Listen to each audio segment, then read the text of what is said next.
দুর্যোগ মোকাবেলায় বছরে $30 বিলিয়ন দরকার বলে জানিয়েছেন অর্থ উপদেষ্টা সালেউদ্দিন আহমেদ।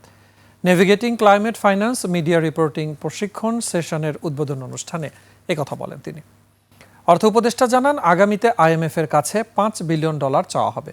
প্রধান উপদেষ্টার প্রেস সচিব শফিকুল আলম বলেন, জলবায়ু পরিবর্তনের প্রভাব আন্তর্জাতিক অঙ্গনে গুরুত্ব সহকারে তুলে ধরা হয় না। মফিউর রহমানের রিপোর্ট। ওয়ালটন এখন দেশের সীমানা পেরিয়ে পৌঁছে গিয়েছে 50টিরও বেশি দেশে। ওয়ালটন, ঘরে ঘরে বিশ্বজুড়ে।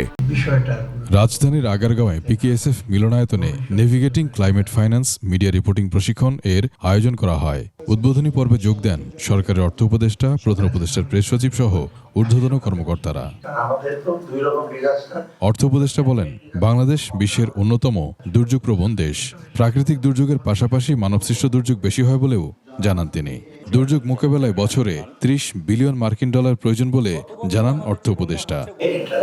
আমি যতটুকু আমরা মনে করি যে সাহায্য সহায়তা দলে সেটা আসছে না, একটা বলে হিসাব করা হয়েছে $30 বিলিয়ন বলে দরকার না, আমরা এবার $5 বিলিয়ন নেগোসিয়েশন করে, আর অর্থাৎ সহজে তো অর্থ আসবে না।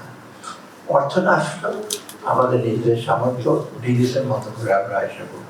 প্রধান উপদেষ্টার প্রেস সচিব বলেন, জলবায়ুর প্রভাবে ব্যাপক ক্ষয়ক্ষতি হলেও সে অনুযায়ী ক্ষতিপূরণ মেলে না।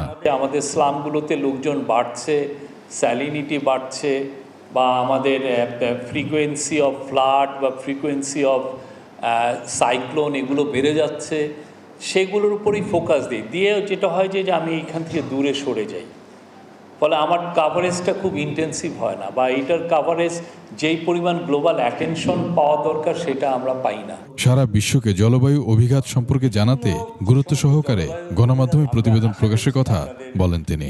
ইন্টারন্যাশনাল অ্যাটেনশন ড্র করতে পারে। মফিউর রহমান, 21 টেলিভিশন, ঢাকা।